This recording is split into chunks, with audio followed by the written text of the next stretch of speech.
Olá, tudo bem? Meu nome é Derek Almeida Vidal e vamos dar início à nossa série de vídeos sobre memórias. Nesse primeiro vídeo, teremos uma pequena introdução sobre as memórias, iremos classificar elas através do acesso, através da volatilidade, da troca de dados delas e os tipos de armazenamento. Também falaremos um pouco sobre a estrutura geral e organização de uma memória. Vamos lá? Memórias são dispositivos que armazenam informações. No nosso caso, armazenam informações codificadas digitalmente, que podem representar números, letras, caracteres, comandos de operações, endereços ou ainda qualquer outro tipo de dado, como imagens, músicas, etc. São muito utilizados no campo da informática, principalmente em computadores e periféricos. Ou seja, existem memórias lá no meu pendrive, na minha câmera fotográfica, as memórias SD, as memórias RAM, lá do meu computador e assim por diante. São utilizadas também em outros sistemas com microprocessadores, como por exemplo no CLP, em um controlador lógico programável que a gente utiliza na indústria, também no nosso videogame e até mesmo dentro de microcontroladores. Elas armazenam dados para endereçamento, programação e para construir um conjunto de programas internos para a funcionalidade do próprio sistema. Ou seja, como a gente já até fala na BIOS, né? Antigamente, lá naqueles computadores mais antigos, era uma preocupação grande, né? Essa memória lá da BIOS. Okay? Podem ser utilizados para executar quaisquer funções de circuitos combinacionais e ainda com o auxílio de contadores comuns e conversores, gerará formas de onda de diversas maneiras, de modo mais simples. Ou seja, eu posso determinar através dos endereços, né, que condições tais de entrada geram determinadas saídas. Okay? Ou seja, ao invés de eu ter que fazer um circuito por completo. Classificação das memórias. Podemos classificar as memórias através do seu tipo de acesso, da sua volatilidade, sua troca de dados e também pelo tipo de armazenamento. As memórias acessam informações em lugares denominados localidades de memória. Cada uma delas possui um conjunto de bits que nos permite o seu acesso. Esse conjunto de bits damos o nome de endereço. Como o próprio nome diz, o conjunto de bits representa o endereço da localidade onde está armazenada a informação. Ou seja, é como se a localidade de memória fosse a casa, né? Onde eu estou lá armazenando meus bits. O endereço seria o endereço dessa casa. A número 30, a número 40, né? Quem é que mora lá dentro daquela casa? O João, a Maria, né? Ou seja, o meu dado, ou os bits. O tempo de acesso de uma memória é o tempo necessário desde a entrada de um endereço até o momento em que a informação apareça na sua saída. Para as memórias de escrita e leitura, é também o tempo necessário para a informação ser gravada. Por exemplo, né? Ainda lá com as casinhas, né? Ou seja, a localidade de memória é a casa, o endereço da casa, né? Ou seja, seria o endereço lá da minha memória. E o tempo de acesso é o tempo para que eu faça uma chamada, né? E o João e Maria, ou seja, o meu dado, chegue na saída. Se eu estou lá na frente do condomínio e peço, chama aí João da casa 33, né? E é o tempo que o João vai chegar lá na tua porta, né? Lá na porta do condomínio. Deu para entender mais ou menos, né? Algumas memórias possuem um acesso sequencial e o acesso aleatório, né? Oxente, mas uma fita dessa para vocês que são mais antigos, né? Conhecem demais uma fita dessa, né? Isso é uma memória? É uma memória. Ele armazena informação, né? Só não é essa memória que a gente tem no dia a dia, de hoje em dia, né? Ou seja, eu coloquei aquela fitazinha, né? Porque ela é um bom exemplo aqui de um acesso sequencial. São as memórias aí que utilizam acesso sequencial. Dado o endereço de uma certa localidade, permite que se chegue até esta, passando por todas as localidades intermediárias. Você aí que tinha a fita lá do seu cantor lá favorito, né? Vocês que são mais antigos, lembra que eu tinha que bobinar a fita todinha, né? Até chegar na informação que eu queria. Isso prejudica demais o tempo de acesso, não é isso? Ou seja, demora muito para eu conseguir acessar o meu dado. As memórias mais comuns com esse tipo de acesso são as que operam com fitas magnéticas. sendo utilizadas antigamente como memória de massa em computadores, para grande quantidade de dados, né? Ou seja, antigamente, né? Eu tinha fitas dessas em computadores pessoais, bem antigos mesmo, né? Depois, com o avanço, a gente ainda utilizava essas unidades de fita para backup de alguns servidores, né? Já hoje em dia, praticamente eu não vejo mais, né? Devido a ter outras formas de armazenamento melhores, né? Mais confiáveis, mais rápidas, né? As fitas, as vantagens dela é que eram bem baratas, né? Comparado com as demais.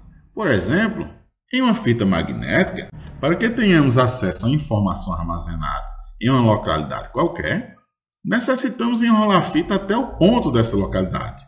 Para só, então, né, termos acesso à informação lá contida, né? Como eu falei, se você tivesse querendo escutar a música que tivesse lá no final da fita, né, eu teria que bobinar a fita até lá. Ah, mas eu quero uma música lá do começo. Aí lá vai bobinar para o outro lado, não é assim? Notamos, neste caso, que ao enrolarmos a fita, passamos por todas as localidades de memória, né, intermediárias. Isso é uma desvantagem, não é? Uma característica importante desse tipo de acesso é que o tempo de acesso depende do lugar onde a informação está armazenada. Se você tiver, né, lá no início da fita, nas primeiras canções, né, para chegar lá no final da fita, né, no fim do rolo, necessitamos enrolar até o ponto desejado. Logo, o tempo de acesso será longo. Caso a informação esteja no início da fita, o tempo de acesso será menor. Ou seja, o tempo de acesso aí depende da localização do meu dado. É como se fosse lá no meu condomínio, que nas primeiras casas, para me acessar, né, os dados que estão nas primeiras casas, o João e a Maria, eu demoro um tempo. Para quem está lá no final do condomínio, eu vou demorar um tempo bem maior. Está dando para entender mais ou menos, né? Já as memórias de acesso aleatório, né, dado o endereço de uma certa localidade, permitem que se chegue até esta diretamente, sem que necessitemos passar pelas localidades intermediárias. Ou seja, se eu quiser acessar o João, né, que está na primeira casa do condomínio, eu posso. Logo depois eu já posso chamar a Maria, que está na última casa. Ou Joana, que está no metade do caminho. Certo? Eu não preciso passar chamando um por um, olhando casa por casa, até chegar lá onde eu quero, né? As principais memórias para esse tipo de acesso são também conhecidas como memória RAM. Até no nome, ó, acesso randômico, né? Ou seja, acesso aleatório, ou seja, memória de acesso aleatório, né? Que são largamente utilizadas. Possuem tempos de acesso pequeno e igual para qualquer uma das localidades de memória. O exemplo lá que eu falei, né? Para eu acessar João, que está no começo do condomínio, é ao mesmo tempo para convidar lá, falar com Maria, que está lá no final do condomínio. Ao mesmo tempo, ok? Essas são uma das grandes vantagens. Só lembrando, pelo próprio nome, né? A RAM, pelo próprio nome, uma das características dela é que é de acesso aleatório. Só que cuidado que a gente não usa nem essa definição para diferenciar com as demais memórias. Porque hoje em dia as outras também fazem isso, né? Seja a ROM, por exemplo, eu posso acessar o início ou o fim, se for dependendo de qual também, né? De forma aleatória, né? Ou seja, esse nome aí foi meio que para diferenciar na época lá que ela foi criada, ok? Então, cuidado. Quanto à volatilidade, as memórias voláteis são aquelas que, ao ser cortada a alimentação, ou seja, terem a energia, né, perdem as informações armazenadas. São memórias feitas, geralmente, a partir de semicondutores e, na maioria das vezes, possuem como elementos de memória o flip-flop. Um exemplo tipo já citado, né, é a memória RAM. Ou seja, a memória RAM, a principal característica dela é a sua volatilidade. Desliguei a energia, tchau meus dados. Ou seja, eu tenho que colocar meus dados que eu quiser ler depois, por exemplo, em uma memória que não seja volátil. Ou seja, mas lá no meu computador lá tem 4 GB de memória RAM. Quer dizer que meus 4 GB vão-se embora se eu desligar a energia? Esses que estão na memória RAM. Mas eu tenho ele com a cópia dele no HD. Então aí já não perde. Vê? Um exemplo aí que ele falou é que essas memórias RAM são feitas de flip-flop, o que a gente já viu em outras aulas. As memórias não voláteis são aquelas que, mesmo sem alimentação, continuam com as informações armazenadas.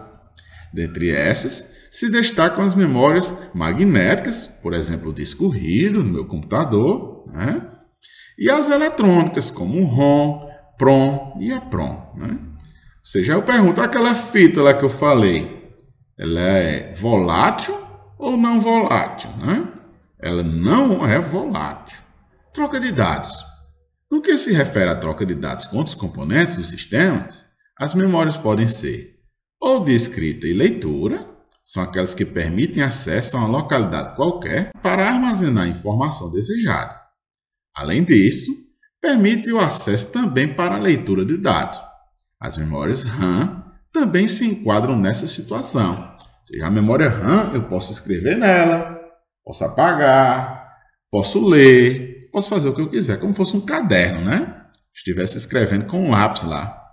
Eu posso escrever onde eu quiser nele, posso ler na hora que eu quiser e, porém, eu posso apagar também, na hora que eu quiser. Apenas de leitura, como o próprio nome diz, são aquelas em que a informação é fixa, só podendo efetuar-se a leitura. São também conhecidas como ROM, pelo próprio nome, né? Memória, somente leitura, read-only memory, não é? Ou seja, se a RAM é um caderno que eu posso escrever, ler, etc., a ROM aqui seria como um livro. O que eu vou ler já está lá, né? Eu não posso ficar apagando o que tem no livro, não. Ou pelo menos não devia, né, minha gente? Vamos lá. As memórias de armazenamento estático são aquelas em que, uma vez inserido o dado, uma dada localidade, este lá permanece. As RAMs, né? Aquela de voláteis, né? Aquelas memórias voláteis, né? Eu ainda tenho o tipo de armazenamento estático, né? Que se eu colocar um dado lá, enquanto estiver energizado, o meu dado vai lá permanecer. Se eu guardei um bit, de certeza, se eu não desligar, né? A energia, por exemplo, a alimentação, o meu dado vai permanecer lá. Essas são normalmente feitas aí, por flip-flops, como na figura, né? Um flip-flopzinho D aí, por exemplo. Pode ver que eletronicamente, né, ele está sendo utilizado 1, 2, 3, 4, 5, 6, né, semicondutores aí, né? Digamos como se fosse 6 transistores, né? Ou seja, a minha memória aí para armazenar um bit vai precisar disso tudo aí, ok? Só que tem essa vantagem. Se tem energia, tem meu dado lá dentro. Tirou a energia, como ela é volátil, é claro que vai perder. Já de armazenamento dinâmico, são aquelas em que necessitamos inserir a informação de tempos em tempos, pois, de acordo com as características dos seus elementos internos, perdem essas informações após um determinado tempo. Ou seja, é como se ele tivesse uma memória fraca aí, né? Um senhor já de idade, né? Que esquece o que falou, esquece o que você falou agorinha, né? Ou seja, ele guarda o dado. Só que, com pouco tempo, né? Com determinado passar de tempo, esses dados aí somem. E o que é que eu tenho que fazer? Quando o senhorzinho lá esquece, né? Da informação, o que é que a gente tem que fazer? Relembrar ele, né? Falei lá pro avô, vovô, toma o remédio lá 2 horas da tarde. Oxe, não passou 5 minutos, ele já esqueceu. O que é que eu tenho que fazer? Relembra ele, que eu não posso deixar de tomar o remédio, né? Ele não pode, né? Só que, olha aqui uma diferençazinha aqui no meu circuito. No estático, a gente falou lá, por exemplo, que a gente utilizava um flip-flop com 6 componentes. Aqui eu já estou utilizando apenas 2, né? Um transistor e um capacitor. A gente sabe que o capacitor aí armazena energia, né? Porém, devido à fuga de corrente, etc e tal, esse capacitor descarrega, não é? Ou seja, eu gravo um bit 1, com pouco tempo ele pode virar um 0. Ou seja, eu tenho que ter um circuito de apoio de ficar relembrando esse capacitor, recarregando ele, sempre que necessário, tranquilo? As memórias de armazenamento estático apresentam a vantagem de possuir uma utilização de maneira mais fácil que as dinâmicas. também consomem menos energia e são bem mais rápidas, né? Por exemplo, as memórias cache, né? Lá dos meus processadores, né? Hoje em dia, antigamente era do lado de fora do processador, né? Eu tenho também os registradores, os próprios registradores lá do meu processador, né?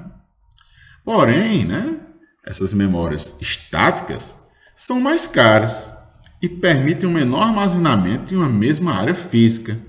Ou seja, eles provavelmente vão ser bem mais caros. E numa mesma área, digamos em um centímetro por centímetro, né? Ele consegue armazenar bem menos bits. Por quê? Porque precisa de mais componentes, né? Ou seja, como precisa de mais componentes, eu preciso de uma área maior e normalmente de um custo mais elevado. E qual é a grande vantagem? Velocidade. Então, nossas memórias RAM lá do meu computador são feitas de quê? De qual tipo? É uma estática ou uma dinâmica? É uma dinâmica. Por quê? Se ele gasta mais energia e tudo mais? Porque são bem mais baratas. Eu consigo fazer a memória de 4 GB fácil. Ah, mas a memória cache lá no meu processador, ela é bem pequena, né? Comparado com a memória RAM. Porém, ela é muito mais rápida. Aí vale a pena, né? Digamos assim, fazer ela estática, né? Através de flip-flops, etc. Estrutura geral e organização de uma memória. Uma memória armazena ou acessa informações digitais mediante o endereçamento em lugares denominados, né, localidades de memória. A gente já tinha falado, né? As localidades de memória são as casinhas lá, né?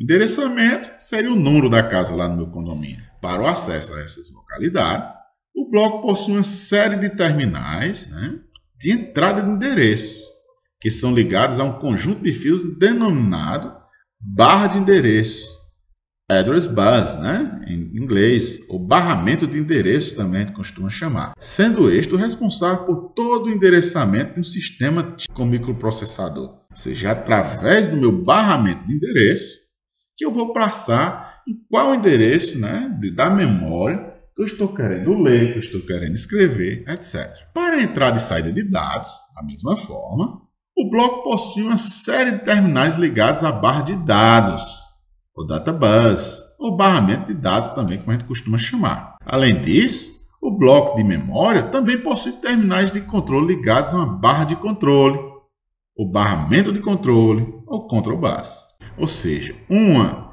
vai informar, né, por exemplo, em qual endereço eu quero acessar, o outro que eu estou lendo ou que eu estou tentando escrever será por esse barramento de dados. E essa informação, se eu quero ler ou se eu quero escrever, por exemplo, é informada lá pelo barramento de controle. Dessa forma, meu bloco de memória pode ver que eu tenho um barramento de endereço, que é só a entrada, um barramento aqui de controle, que é só a entrada também nessa memória. Já o barramento de dados pode ser de entrada, ou pode ser de saída, ou pode ser ambos, né? Dependendo do tipo de memória que eu estou utilizando. Pode ver aqui também na figura, que nessa memória, nesse bloco de memória, eu tenho alimentação, um VCC, e tenho um GND. A simbologia utilizada na figura, que a gente acabou de mostrar, né, mostra que a barra de dados é bidirecional, ou seja, pode ser usado tanto como saída ou entrada de dados.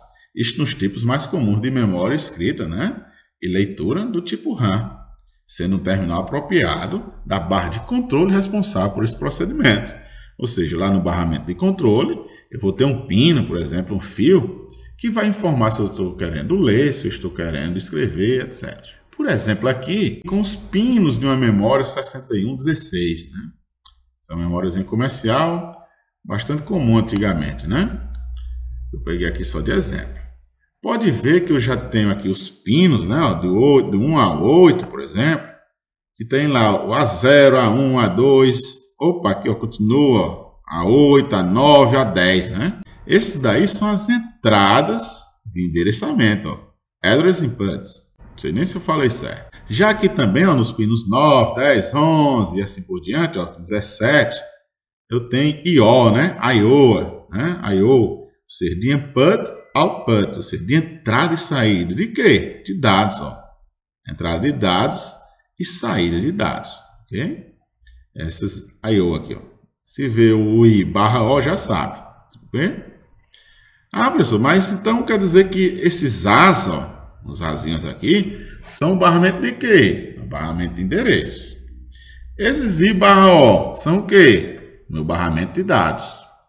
Ah, professor, mas essa entrada aqui, ó, CS, que é o Chip Select, o Write Enable, Output Enable, que seria habilitação de saída, habilitação de escrita, e a habilitação aqui que eu estou selecionando meu chip de memória, né? Vão ser o quê? Vão ser meu barramento de controle. Pode ver que na memória também dá para ver a alimentação, ser o meu VCC, meu GND. Estrutura geral e organização da memória. As memórias, de maneira geral, no que se refere à quantidade de dados armazenados, são especificadas pela notação N por M. Na primeira letra, indica o número de localidades da memória. E a segunda indica o número de bits de informação armazenada por localidade. Por exemplo, lá ainda, né, com condomínio, o N seria a quantidade de casas lá no condomínio. Já o M seria a quantidade de pessoas que residem em cada casa, ou seja, quantos bits tem em cada endereço de memória. Estas especificações caracterizam toda a organização de estrutura da memória. Para exemplificar, vamos relacionar algumas estruturas de memórias usuais na prática.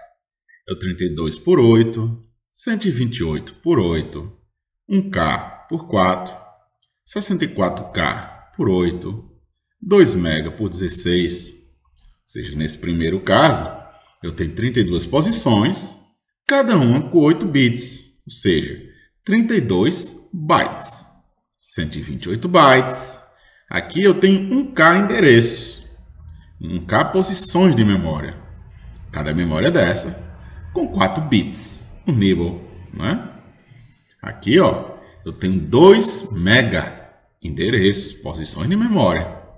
Porém, em cada posição dessa, tenho 16 bits, ou seja, 2 bytes. Notamos por essas especificações que o número de localidades é sempre um múltiplo de 2 elevado a n.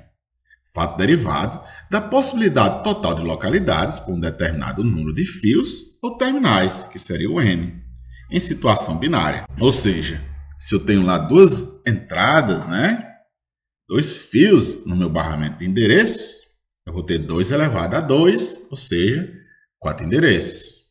Se tiver 2 elevado a 16, eu vou ter lá outra quantidade de endereços e assim por diante. Por exemplo, eu tenho lá 1 byte, né, de endereçamento, ser 8 bits, vou ter lá 2 elevado a 8, ou seja, 256 endereços, ou 256 localidades de memória. A designação K, ou seja, quilo, que significa um fator de 2 elevado a 10, ou seja, 1024. E o mega significa que é 2 elevado a 20, ou seja, 1.048.576 posições lá de memória, por exemplo. Só lembrando, né, que o quilo, a nosso sistema internacional, né, 1000, né, ou seja, 1 quilograma são 1000 gramas. Aqui, 1 quilo é 1024. Agora, 1 kilobyte, por exemplo, eu não vou ter 1000 bytes, eu vou ter 1024 bytes. Ok? Aqui é um pouco diferente. Por exemplo, a memória mencionada anteriormente tinha 64K por 8. Ou seja, ele possui 64 vezes 1024. Ou seja, 65.536 localidades com 8 bits, né? Ou seja, 64K endereços, cada um com 8 bits, ou seja, lembrando que 8 bits é 1 byte em cada uma, necessitando assim de 16 terminais para endereçamento, porque a gente sabe aí que 2 elevado a 16 vai dar esse valor. Ah, então no meu barramento de endereços vai ter quantos fiozinhos lá, né? Quantos terminais para isso? Vai ter 16. A de 2 mega por 16, por exemplo, o mega, né? Só lembrando que 1 mega tem 1024 quilos. E o quilo tem 1024 endereços, digamos, né? Então será 2 vezes 1024 vezes 1024. 1024 vezes 1024 é 1 mega, né? Ó. que é 1.048.000 que a gente tinha falado. Ou seja, se são 2 mega, é só multiplicar. 2.097.152 localidades, com 16 bits cada uma, necessitando assim, né, de 21 terminais para endereçamento. Por quê? Porque 2 elevado a 21 são os 2 milhões lá, ó, de endereços que a gente precisa. Professor, mas eu preciso decorar, né? 2 elevado a 16 é 65.000, 2 elevado a 21 é 2 milhões e tarará. Eu preciso decorar isso aí um por um, né? Ou como é que eu calculo, né? Ou seja, se eu souber a quantidade aqui de endereços, tem como eu saber a quantidade de pinos, quantidade de terminais? Tem. Uma dica, né? Basta fazer o log na base 2, né? Se você tem uma calculadora aí comum, eu faço o logaritmo aqui, por exemplo, dos 2 milhões, né, de endereços e divido pelo logaritmo de 2, né, que vai dar lá os 21 terminais, por exemplo, ok? Tento fazer aí na calculadora, né? Por exemplo, aqui, ó, peguei a calculadorazinha científica lá do meu computador, do meu PC, né? Vou colocar aqui, por exemplo, desses 65.536 localidades. Vou lá, 65.536. Aí vou lá colocar o log. Aí deu esse valor. Eu vou dividir por 2 log. É igual, olha lá o 16. Ou seja, são 16 bits para endereçamento. Ou seja, 16 terminais lá no meu barramento de endereços. Okay? Um exercíciozinho aqui resolvido, né? Determina a palavra de endereço inicial e final de uma memória aí de 1 mega, né? Por 16 bits, né? Ou seja, 1 mega endereço por 16 bits em cada endereço, né? Com essa especificação, a memória irá possuir 1 vezes 1024 vezes 1024. Por quê? Que a gente lembra, né? 1 mega tem 1024K e 1K tem 1024 endereços. Então, é só multiplicar. Achei lá 1.048.576. Isso aqui é o equivalente a 2 elevado a 20, né? Pela mesma forma que a gente acabou de calcular lá pelo logaritmo, dá para a gente saber, né? Dessa forma, a gente vai precisar de 20 bits para o endereçamento. Sendo assim, os endereços, né, as memórias, são endereçadas do 0 até esse valor aqui, menos 1. Ou seja, por quê? Porque são 1.048.576 endereços, começando do 0, né? Então, se é começando do 0, vai ter um valor aqui, uma unidade a menos, né? 1.048.575, ou seja, do 0 até isso, na base 10, lembrando, né? Cada localidade aí, só lembrando, possui 16 bits de dados, ou seja, cada uma vai precisar de 16 bits. Então, já tenho 2 dados aqui interessantes, né? Eu tenho 20 bits, ou seja, 20 terminais lá do meu barramento de endereço. E tenho aqui 16 bits de dados, ou seja, 16 terminais, né, lá no meu barramento de dados. Tranquilo? Ou seja, a primeira localidade, como a gente falou, que vai precisar de 20 terminais, de 20 bits para o endereço, vai ser a 0, né? Como a gente falou. 0 em binário, com 20 bits, será isso aqui todinho. É muito, não é não? Para facilitar, a gente pode converter para hexadecimal. Lembrando que para converter para hexa, né, um valor que está em binário, basta eu separar de 4 em 4 bits, transformar desses 4 em 4, né, para o equivalente lá em hexa. Por exemplo, 0000 é um 0. 000, 0 é muito 0, né? É 0 também, assim por diante. Se aqui fosse 0001, aí seria 1. Se fosse 1110, aí seria E, né? É bom dar uma revisada nisso, ok? A última localidade seria esse valor. Esse valor aqui de 1.048.000 e tarará, vai ser isso aqui em binário, certo? Ou seja, é fácil saber isso daí em binário, por quê? Porque se são 20 bits que eu tenho, o maior valor que eu tenho com 20 bits é onde todos os bits são iguais a 1. Mas uma vez que eu separar de 4 em 4 bits, eu vou ter que aqui é um F, o outro F e assim por diante, ou seja, convertir do binário para o meu hexadecimal, né? O que é mais fácil falar, né? Esse tanto 20 zeros ou 5 zeros, ou esses 21s ou apenas 5 Fs, né? É muito mais fácil trabalhar com o hexa, né? Palavra de endereço inicial, então, será 0, 0, 0, 0, 0 na base 16 e a final F, F, F, F, F na base 16. E o que é a capacidade de memória, né? É o número total de bits que pode ser armazenado em uma memória. Para seu cálculo, basta efetuarmos a multiplicação do n pelo m, multiplicando o número de localidades pelo número de bits por localidade, obtendo assim a capacidade total em bits dessa memória. Por exemplo, a memória de 1K por 4 possui na totalidade 4.096 bits de capacidade. Por quê? Que é 1K, que 1 vezes 1024, e em cada posição de memória eu vou ter 4 bits. Então, só basta eu multiplicar esses endereços, né, pela quantidade de bits, que está no total 4.096 bits de capacidade. Mesma coisa irá acontecer lá, por exemplo, na memória 32 por 4, se eu não me engano, que a gente mostrou, né? Basta multiplicar o 32 vezes o 4.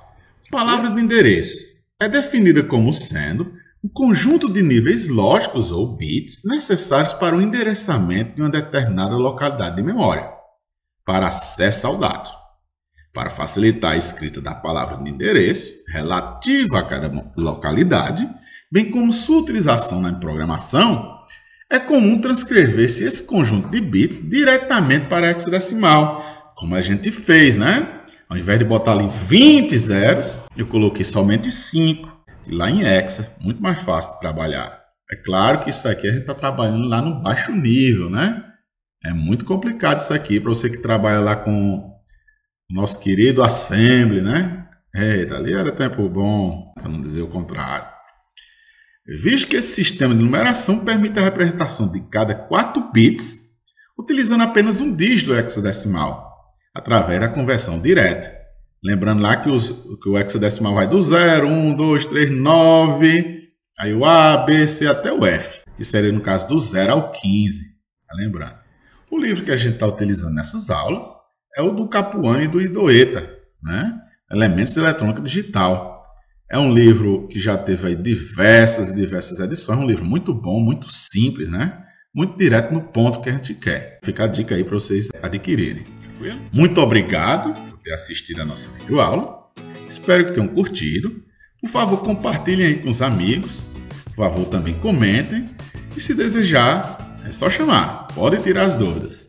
Até a próxima aula. Tchau!